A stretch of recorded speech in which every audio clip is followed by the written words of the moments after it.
C'est la région connue sous le nom de Tyrol du Sud. Elle tire son nom du Haut-Tyrol, ou comme on l'appelle en Autriche, simplement le Tyrol.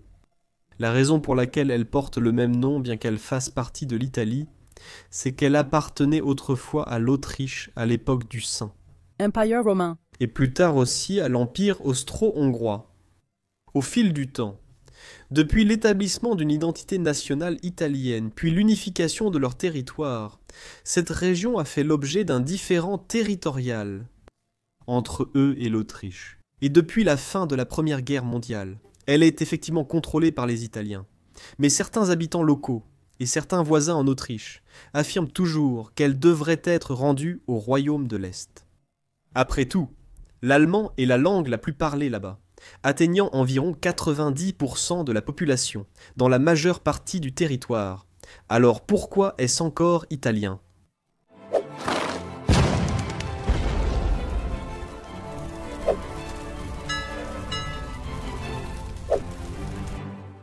Il est important de dire que ce différend s'est en quelque sorte apaisé aujourd'hui. Il a atteint son apogée au XXe siècle, mais il existe encore de manière discrète en quelque sorte. Les origines du Tyrol remontent à l'Antiquité, lorsque la région était divisée entre les provinces romaines. Les vallées inférieures sont devenues une partie de l'Italie romaine, tandis que les régions plus élevées étaient administrées par la Rhétie et la Norique, un parallèle intéressant avec la division entre le nord autrichien et le sud italien, que nous voyons à l'époque moderne. Après la chute de l'Empire romain, la région passa sous la domination des Goths, des Lombards et des Francs. Au 8e siècle, des colons bavarois s'étaient installés dans la région, introduisant une identité culturelle et linguistique germanique, qui façonnerait son identité culturelle jusqu'à aujourd'hui. C'était un peu chaotique pendant le Moyen-Âge en ce qui concerne qui la contrôlait. Mais finalement, le comté du Tyrol a émergé au XIIe siècle et s'est développé en une entité politique cohérente sous le Saint-Empire romain germanique. En 1363, les Habsbourg ont acquis le comté du Tyrol. Ils l'ont intégré à ce qui allait plus tard devenir l'Empire austro-hongrois, et au XIXe siècle, la région formait une partie intégrante des provinces méridionales montagneuses de l'Autriche. Il y a cependant un intermède intéressant dans la domination autrichienne. Cela s'est produit à l'époque de Napoléon, en 1809, après que les armées françaises et leurs alliés bavarois eurent occupé le territoire. Les habitants se sont soulevés dans ce qui est devenu connu sous le nom de rébellion du Tyrol. De la même manière que la division de l'ancien empire romain se reflète encore dans la réalité d'aujourd'hui, le mouvement indépendantiste montre aussi une sorte d'écho historique de cette rébellion. 80 000 personnes se sont soulevées contre les forces dirigées par les Français, mais ont finalement été réprimées et vaincues. Mais lorsque Napoléon a fini par être vaincu lui-même, le territoire est resté sous le contrôle des Habsbourg.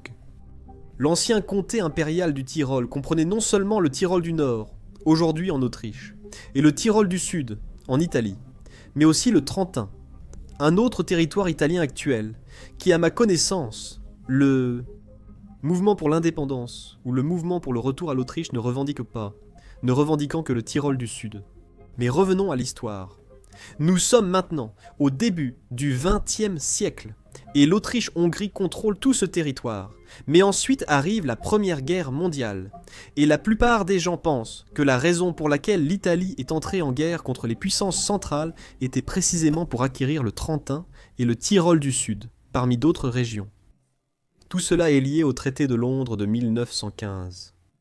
À cette époque, l'entente était dans une impasse avec les puissances centrales. Faire entrer l'Italie dans la guerre ouvrirait un nouveau front, obligeant l'Allemagne et l'Autriche à y détourner des troupes, et permettrait potentiellement aux Britanniques et aux Français de progresser. Le traité était un accord secret entre le Royaume-Uni, la France, la Russie et l'Italie.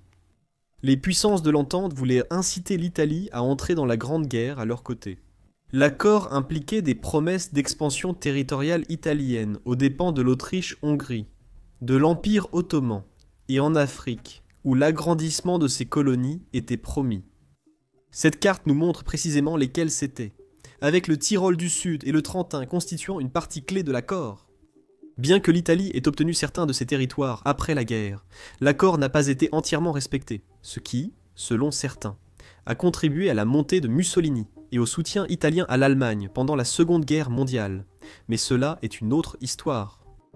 La raison pour laquelle les Italiens voulaient cela était principalement le fait qu'il y avait un bon nombre d'Italiens ethniques dans la région, et aussi le désir de la part du gouvernement italien que les montagnes des Alpes forment une frontière naturelle au nord du pays. Ainsi, après la guerre, le Trentin et le Tyrol cisalpin, plus tard connus sous le nom de Tyrol du Sud, sont passés sous administration italienne.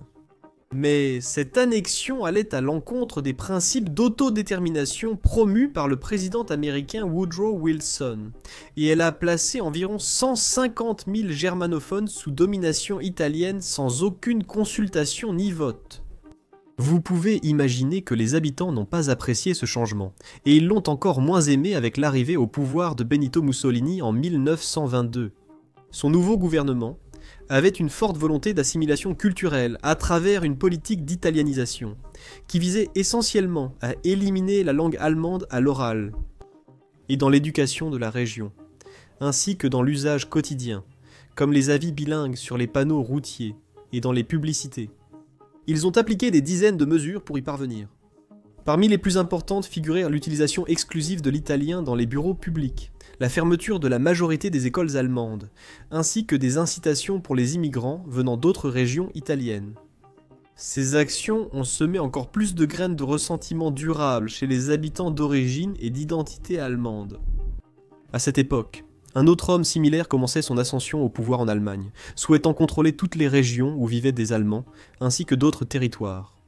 Et ainsi, le conflit a commencé à s'enflammer un peu plus. Mais heureusement pour eux, ils étaient assez proches idéologiquement, donc, au détriment des populations locales, ils ont trouvé une solution. En vertu de l'accord sur l'option du Tyrol du Sud de 1939, les deux pays ont convenu de contraindre les Tyroliens du Sud qui résistaient à l'italianisation à émigrer vers le Grand Reich germanique.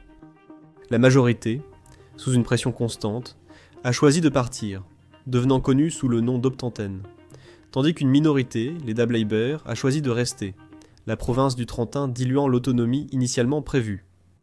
La frustration grandissait parmi les Tyroliens du Sud qui estimaient que l'esprit de l'accord avait été trahi. Dans les années 50 et 60, l'insatisfaction a dégénéré en violence.